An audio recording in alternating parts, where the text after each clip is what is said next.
So good morning guys. तो चलिए start करते हैं आज के यानी कि 12 जनवरी के इंपॉर्टेंट करंट अफेयर्स को। तो इस प्रश्न में आपसे पूछ रहे हैं खेलो इंडिया यूथ गेम्स 2022 का शुभंकर क्या है, मैस्कॉट। तो आंसर होगा आशा। आप जानते हो खेलो इंडिया यूथ गेम्स 2022 जो कि हो कब रहे हैं 2023 में। एक्चुअली में ये 2022 का एडिशन है और कहाँ पे, मध्य प्रदेश में। एक्चुअली में कोरोना के कारण एक साल पीछे हो गए हम, इसलिए 2022 वाले 2023 में हो रहे हैं, जो कि इसका 5वां संस्करण है। कब से कब तक, 31 जनवरी से लेके 11 फरवरी तक। और जैसे ही 2021 वाले 2022 में हुए थे, याद है आपको, जो कि इसका 4था संस्करण था। हरियाणा के पंचकुला में हुआ था वो, जिसका शुभंकर धाकड़ हुआ करता था। टॉप पे उसमें हरियाणा रहा था, याद आया। तो अब ये जो है ये 5वां संस्करण है। कहाँ पे, मध्य प्रदेश में। इसका शुभंकर याद रखना आशा है। जबकि थीम सॉन्ग क्या है, हिंदुस्तान का दिल धड़का दो। इस सॉन्ग को मशहूर गायक शान ने गाया है। और खेलो इंडिया यूथ गेम्स की मशाल को अमरकंटक नाम दिया गया, जिस पर मां नर्मदा की आकृति भी उकेरी गई है। और आपको बता दूं, इस बार पहली बार वाटर स्पोर्ट्स जैसे कि कयाकिंग, केनोइंग, कैनो सलालम और तलवारबाजी को पहली बार इसमें शामिल किया गया। देखो, खेलो इंडिया यूथ गेम्स की बात चल रही है। स्टार्टिंग से आपको बताऊं तो जो पहला संस्करण है ये इसका 2018 में हुआ था नई दिल्ली में, उसमें टॉप पे हरियाणा था। दूसरा संस्करण 2019 में हुआ पुणे महाराष्ट्र में, और उसमें टॉप पे भी महाराष्ट्र ही था। तीसरा संस्करण 2020 में हुआ, कहाँ पे, गुवाहाटी में, उसमें टॉप पे महाराष्ट्र रहा। चौथा संस्करण जो कि 2021 में होना था लेकिन हो नहीं पाया कोरोना के कारण, तो फिर ये 2022 में हुआ था पंचकुला हरियाणा में, और उसमें टॉप पे भी हरियाणा था। और अब ये जो 5वां संस्करण है ये है तो 2022 का, लेकिन हो कब रहा है 2023 में। कहाँ पे, मध्य प्रदेश में। अच्छा, ये तो आपने खेलो इंडिया यूथ गेम्स की बात कर ली। एक खेलो इंडिया यूनिवर्सिटी गेम्स भी है अभी 2023 में, ये इसका तीसरा संस्करण है। कहाँ पे, उत्तर प्रदेश में। पिछला वाला पिछले साल जो दूसरा संस्करण हुआ था वो बंगलुरु में हुआ था, और उस समय उसका शुभंकर मैस्कॉट क्या था, वीरा। उसमें टॉप पे जैन यूनिवर्सिटी थी जो कि बंगलुरु की ही है। और ये मैस्कॉट वाले प्रश्न बड़े इंपॉर्टेंट होते हैं एग्जाम की दृष्टि से। तो अभी आपको याद है फीफा महिला विश्व कप 2023 जो कि न्यूजीलैंड और ऑस्ट्रेलिया में होंगे, इसका शुभंकर क्या है, तजूनी, जो कि एक पेंगुइन है। और अभी राजस्थान में राजीव गांधी ग्रामीण ओलंपिक खेल हुए थे, उसका शुभंकर क्या था, शेरू। और अभी जो भारत में पहली बार 44वां फिडे शतरंज ओलंपियाड हुआ था, कहाँ पे हुआ था ये, भारत में चेन्नई में हुआ था, उसका शुभंकर थम्बी था। और अभी फीफा वर्ल्ड कप 2022 हुए थे कतर दोहा में, उसका शुभंकर क्या था, लाइब। और नमामि गंगे मिशन का शुभंकर क्या है, चाचा चौधरी है। और 2022 में जो अंडर 17 वुमेन्स वर्ल्ड कप हुआ था, जो फुटबॉल का टूर्नामेंट है, उसका शुभंकर क्या था, ईभा, जो कि एक एशियाई शेरनी है। तो ये कुछ इंपॉर्टेंट शुभंकर मैस्कॉट्स न्यूज में थे, इनको ध्यान रखना। बढ़ते आगे। और हाँ, ये लीजिए 11 जनवरी के डेली करंट अफेयर्स के क्विज का रिजल्ट हमारे सामने आ चुका है। टॉप 5 स्टूडेंट कौन रहे, तो इसमें टॉप पर हैं चंदन पांडे, कॉन्ग्रेचुलेशन चंदन। सेकंड पे सपना है, फिर प्रशांत हैं, रजनी है और शुभम है। आप सभी को कॉन्ग्रेचुलेशन। और बाकी स्टूडेंट जो अभी क्विज नहीं लगा रहे हैं, मैं कहूँगा क्विज जरूर लगाएं, क्योंकि आपको ये डेली करंट अफेयर्स वाले क्वेश्चंस तो वहाँ पे मिलेंगे ही सही, साथ में 5-6 क्वेश्चन में पुराने करंट अफेयर्स के भी ऐड कर रहा हूँ, ताकि साथ के साथ पुराने करंट अफेयर्स का भी रिवीजन होता चले। डेली अगर 4-5 क्वेश्चन भी पुराने कर लिए तो काफी अच्छा आपका धीरे धीरे कवर हो जाएगा। और समय कितना देना है, मुश्किल से 1 या 2 मिनट। कहाँ मिलेगी क्विज, क्रेक एग्जाम एप्लीकेशन में मिल जाएगी, जिसका लिंक नीचे डिस्क्रिप्शन में है। और सेशन अगर अभी तक आपने लाइक नहीं किया, प्लीज वीडियो को लाइक जरूर कीजिएगा और अपने दोस्तों के साथ में अपने स्टडी ग्रुप में शेयर जरूर कर देना। और एक मोस्ट इंपॉर्टेंट बात मुझे आपको बतानी है, मजा आ जाएगा, लेकिन वो आगे बताऊंगा। अभी हम अगला प्रश्न देखेंगे। फिर बताओ, अभी हाल ही में किस भारतीय गाने ने गोल्डन ग्लोब अवार्ड्स 2023 में बेस्ट सॉन्ग का पुरस्कार जीता है, तो आंसर होगा नाट्टू नाट्टू। तो एस राजामौली साहब की फिल्म है RRR, और उसी का ये सॉन्ग है नाट्टू नाट्टू। और उसने अभी 80वें गोल्डन ग्लोब अवार्ड्स 2023 में बेस्ट सॉन्ग का अवार्ड जीता है। तो ये मोस्ट इंपॉर्टेंट क्वेश्चन है भैया आपका। और याद रखना, ये अवार्ड पाने वाला ये पहला भारतीय गाना है, इसीलिए मैंने कहा ये मोस्ट इंपॉर्टेंट क्वेश्चन है, एग्जाम में आएगा, देखना ये प्रश्न। और आपको बता दूं, गोल्डन ग्लोब अवार्ड्स इसको ऑस्कर के बाद दूसरा सबसे प्रतिष्ठित फिल्म अवार्ड्स में गिना जाता है। अच्छा, इस गाने की बात कर लें तो इस गाने को कंपोज किया है MM कीरावनी ने, और गाया किसने है? काल भैरव और राहुल सिप्लिकुंज ने। और आपको याद होगा वैसे कि अभी एस राजामौली को सर्वश्रेष्ठ निर्देशक के लिए प्रतिष्ठित न्यूयॉर्क फिल्म क्रिटिक्स सर्कल का अवार्ड भी मिला था। तो अभी ये काफ़ी चर्चा में है, यहाँ से देखना कोई ना कोई प्रश्न बनेगा, ध्यान रखना। ये बढ़ते आगे। और हाँ, अभी इन्हीं से संबंधित एक और इम्पॉर्टेंट प्रश्न हम देखने वाले हैं। अगर आपको पता है कि वो इम्पॉर्टेंट प्रश्न क्या है तो कमेंट बॉक्स में लिख के बताओ, वैसे तो आगे हम देखेंगे ही सही। अभी हम बढ़ते आगे। चलिए फिर बताइए, हाल ही में किसे electronics corporation of India limited का सीएमडी बनाया गया? तो आंसर होगा अनुराग कुमार को। तो अभी अनुराग कुमार को electronics corporation of India limited का सीएमडी चुना गया है, तो इनका नाम याद रखना। बाकी आप जानते हो एशियाई प्रशांत डाक संघ के महासचिव बने थे कौन? Doctor Vinay Prakash Singh. National highways authority of India के अध्यक्ष बने संतोष कुमार यादव। और अभी रेलवे बोर्ड के नए चेयरमैन और सीईओ बने अनिल कुमार लाहोटी। तो ये नाम तो मोस्ट इंपॉर्टेंट है, इनको याद रखना। बढ़ते आगे। फिर बताइए, अभी राष्ट्रीय विज्ञान दिवस 2023 की थीम क्या है? तो आंसर होगा वैश्विक कल्याण के लिए वैश्विक विज्ञान। एक्चुअली में हमारे केंद्रीय जो मंत्री हैं डॉक्टर जितेंद्र सिंह, अभी उन्होंने राष्ट्रीय विज्ञान दिवस 2023 की थीम को लॉन्च कर दिया है, जो क्या है? वैश्विक कल्याण के लिए वैश्विक विज्ञान। अब आप पूछोगे ये नेशनल साइंस डे कब मनाते हैं? तो आंसर होगा 28 फरवरी को। 28 फरवरी को ही क्यों मनाते हैं? तो भारत के महान साइंटिस्ट हुआ करते थे सीवी रमन जी। उन्होंने 28 फरवरी 1928 को रमन इफेक्ट की खोज की थी, जिसके लिए उन्हें 2 साल बाद 1930 में फिजिक्स का नोबेल पुरस्कार भी मिला था। अब ये तो हो गया राष्ट्रीय विज्ञान दिवस, इसकी थीम जरूर याद रखना। एक वर्ल्ड साइंस डे भी होता है, 10 नवंबर को होता है वो। बाकी जनवरी के कुछ इंपॉर्टेंट डेज जो अभी हम मना चुके हैं, एक वैश्विक परिवार दिवस मनाया था 1 जनवरी को, और डीआरडीओ ने अपना 65वां स्थापना दिवस मनाया। 4 जनवरी को वर्ल्ड ब्रेल डे होता है। 6 जनवरी को युद्ध अनाथ दिवस मनाया। 9 जनवरी को प्रवासी भारतीय दिवस मनाया, 17वां एडिशन है। 10 जनवरी को विश्व हिंदी दिवस मनाया। तो ये ध्यान रखना। पढ़ते आगे। चलिए फिर बताइए, अभी किसे जयपुर फिल्म फेस्टिवल में लाइफ टाइम अचीवमेंट अवार्ड से नवाजा गया? तो आंसर होगा अपर्णा सेन को। तो अभी जयपुर अंतर्राष्ट्रीय फिल्म फेस्टिवल में फिल्म अभिनेत्री, निर्देशक और पटकथा लेखिका हैं ये अपर्णा सेन, जिनको भी लाइफ टाइम अचीवमेंट अवार्ड से सम्मानित किया गया। अपर्णा सेन ये पश्चिम बंगाल से हैं। उन्होंने 1961 में सत्यजीत रे की 3 कन्या नाम की मूवी से शुरुआत की थी। बाकी सरगम कौशल, अभी मिसेज वर्ल्ड 2022 का खिताब जीता इन्होंने, न्यूज में था इनका नाम।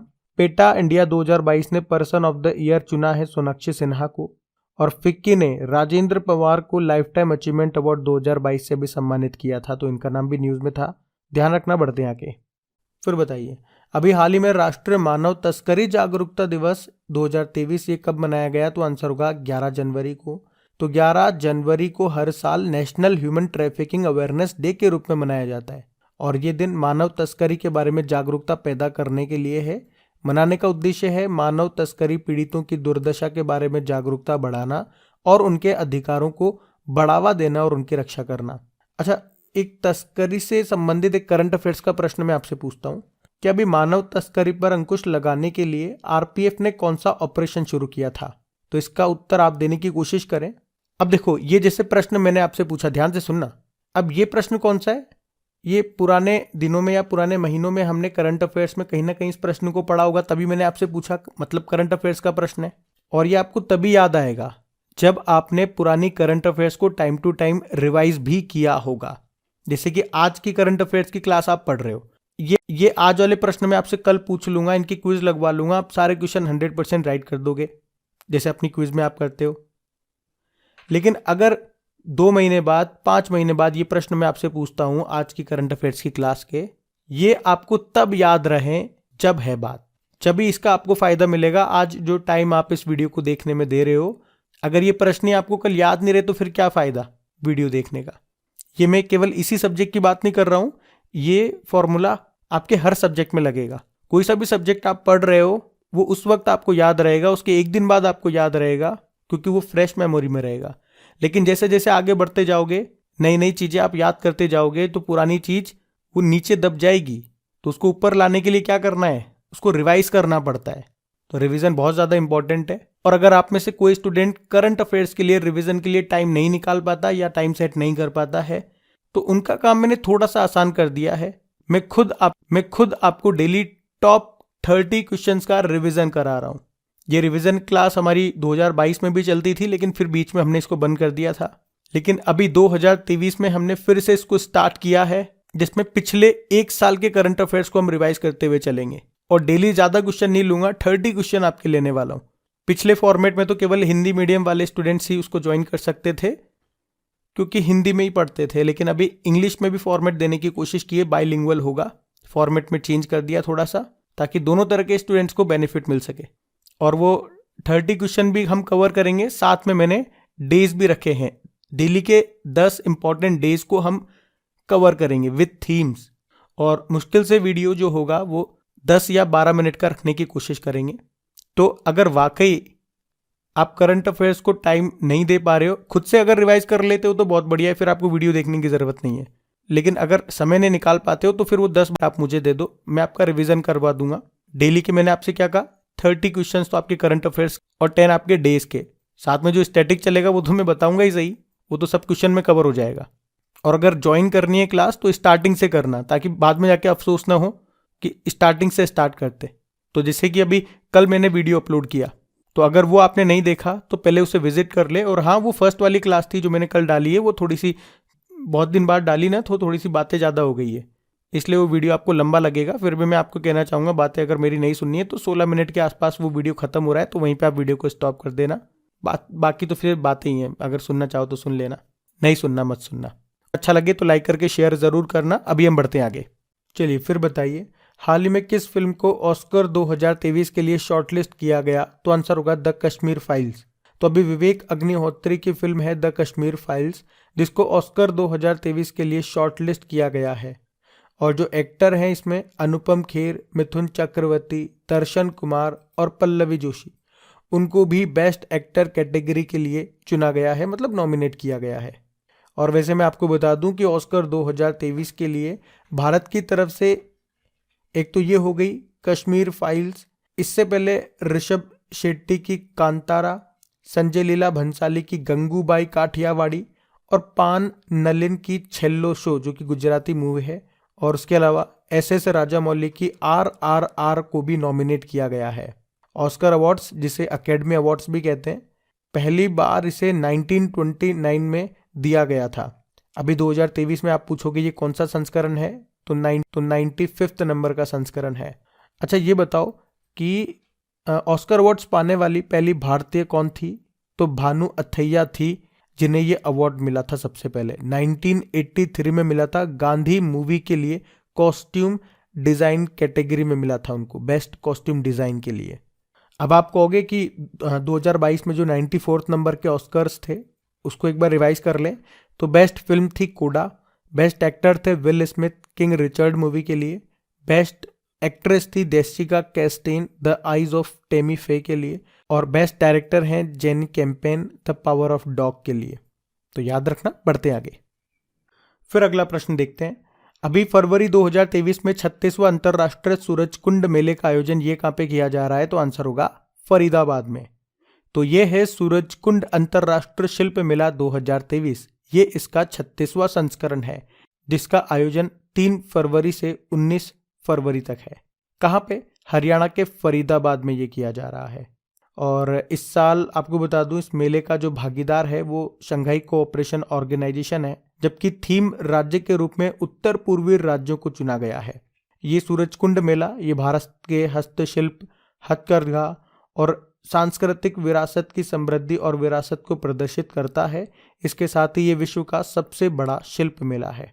और मेले से आपको याद आएगा, अभी 2023 में 46 नंबर का जो कोलकाता बुक फेयर है, कोलकाता पुस्तक मेला है, उसका थीम देश क्या है ये जरूर याद रखना। आंसर होगा, थीम कंट्री है स्पेन। ध्यान रखना ये। बढ़ते आगे। चलो फिर बताओ, अभी हाल ही में जारी हेनले पासपोर्ट इंडेक्स 2023 में भारत कौन से स्थान पर रहा? 85 नंबर पे। तो अभी हाल ही में जारी हेनले पासपोर्ट इंडेक्स के अनुसार जापान का पासपोर्ट दुनिया का सबसे शक्तिशाली पासपोर्ट बताया गया। मतलब अगर आपके पास जापान का पासपोर्ट है तो आप 193 डेस्टिनेशंस में, गंतव्यों में बिना वीजा के प्रवेश कर सकते हैं। जापान इस लिस्ट में लगातार 5वें साल टॉप पर बना हुआ है। सेकंड नंबर पे 2 देश रखे हैं, सिंगापुर और साउथ कोरिया। बाकी बात भारत की करेंगे तो भारत 85वें नंबर पर है। पिछले साल भारत इसमें 87 नंबर पे था। 2 पोजीशन का फायदा हुआ। मतलब अगर भारत का पासपोर्ट आपके पास है तो आप बिना वीजा के 59 डेस्टिनेशन गंतव्यों में प्रवेश कर सकते हैं। ये पासपोर्ट इंडेक्स कौन सा है ये ध्यान रखना, ये हेनले पासपोर्ट इंडेक्स है। और मैं ये बात आपको क्यों बोल रहा हूँ, क्योंकि एक तो ये हेनले का पासपोर्ट इंडेक्स आता है और एक साल के एंड में आता है आर्टन कैपिटल का पासपोर्ट इंडेक्स। जैसे कि अभी 2022 में जो आर्टन कैपिटल का पासपोर्ट इंडेक्स आया था उसमें भारत 87 नंबर पे था, लेकिन उसके अनुसार टॉप पर है यूनाइटेड अरब अमीरात का पासपोर्ट। तो प्रश्न एग्जाम में अगर आ जाए तो थोड़ा सा ध्यान रखना कौन पूछ रहा है, आर्टन कैपिटल वाला या हेनले वाला। बाकी अभी हमने पढ़ा था आरटीआई जवाबदेही में सबसे खराब प्रदर्शन करने वाला राज्य कौन सा रहा, तमिलनाडु रहा। इसके अलावा आपको याद होगा ग्लोबल सस्टेनेबल डेवलपमेंट रिपोर्ट 2022, उसमें भारत 121 नंबर पे था, टॉप पे फिनलैंड था। ग्लोबल पीस इंडेक्स 2022 आया था, उसमें भारत 135 नंबर पे था, टॉप पे आइसलैंड था। एक वर्ल्ड कॉम्पिटिटिवनेस इंडेक्स आया, भारत 37 पे था, टॉप पे डेनमार्क था। एक पर्यावरण प्रदर्शन सूचकांक आया था, उसमें भारत आखिरी नंबर पे था, 180वें स्थान पे, टॉप पे डेनमार्क था।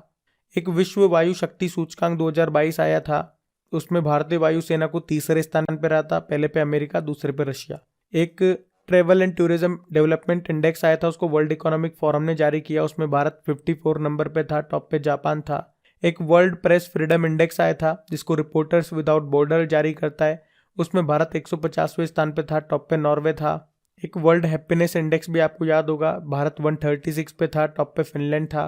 तो याद रखना ये सारे पॉइंट्स बढ़ते आगे। फिर बताओ अभी हाल ही में हर्बल लाइफ न्यूट्रिशन इंडिया ने किसे प्रायोजित खेल एथलीट यानी कि स्पॉन्सर्ड स्पोर्ट्स एथलीट के रूप में चुना है, तो आंसर होगा स्मृति मंधाना को। तो न्यूट्रिशन कंपनी है herbal life nutrition India limited, जिसने अभी अंतर्राष्ट्रीय महिला क्रिकेटर स्मृति मंधाना को न्यूट्रिशन स्पॉन्सर के रूप में चुना है। स्मृति मंधाना आपको याद होगा अभी गुवी की ब्रांड एम्बेसडर बनी थी और गल्फ ऑयल लुब्रिकेंट की भी बनी थी। वे 2 बार आईसीसी महिला क्रिकेटर ऑफ द ईयर पुरस्कार जीतने वाली एकमात्र भारतीय क्रिकेटर है। तो स्मृति मंधाना नाम इंपॉर्टेंट है। अभी आप जानते हो चुनाव आयोग ने मैथिली ठाकुर को बिहार का स्टेट आइकॉन बनाया था। बैंक ऑफ बड़ौदा की ब्रांड एम्बेसडर बनी थी शेफाली वर्मा और अर्बन गबरू के ब्रांड एम्बेसडर बने थे सूर्य कुमार यादव। तो ध्यान रखना ये। अब आपको बताएं हम कल के करंट अफेयर्स का क्विक रिवीजन करेंगे, उसके बाद होमवर्क क्वेश्चन को देखेंगे।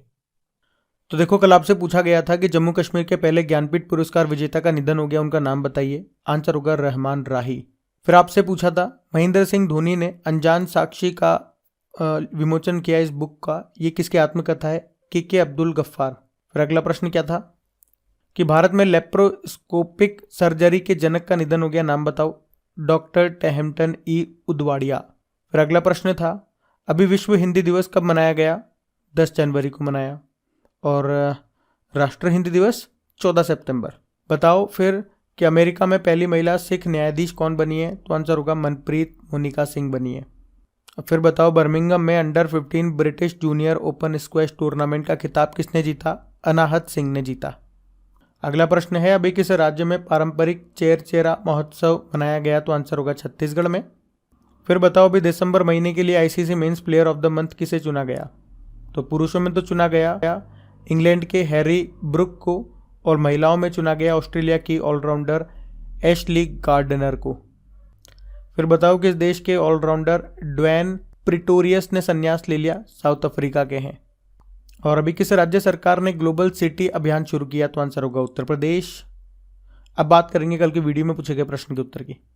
तो कल के वीडियो में आपसे पूछा था राष्ट्रीय जैव विविधता आयोग के अध्यक्ष कौन बने थे? तो आंसर होगा सी अचलेंद्र रेड्डी। और आपको पता है अभी हमने होमवर्क प्रश्न में भी कुछ चेंज कर दिया। प्रीवियस डे का होमवर्क प्रश्न नहीं पूछ रहा हूं मैं पिछले 6 महीने में से कहीं से भी प्रश्न उठाकर से आपसे पूछूंगा, ताकि आपको भी तो अपनी असलियत पता लगे कि कितने गहरे पानी में आप हो, प्रश्न का उत्तर कर पा रहे हो नहीं कर पा रहे। तभी तो आप समय रहते संभलोगे। और सेशन अच्छा लगे तो लाइक करके शेयर जरूर कीजिएगा। अब ये रहा आज का आपका होमवर्क प्रश्न।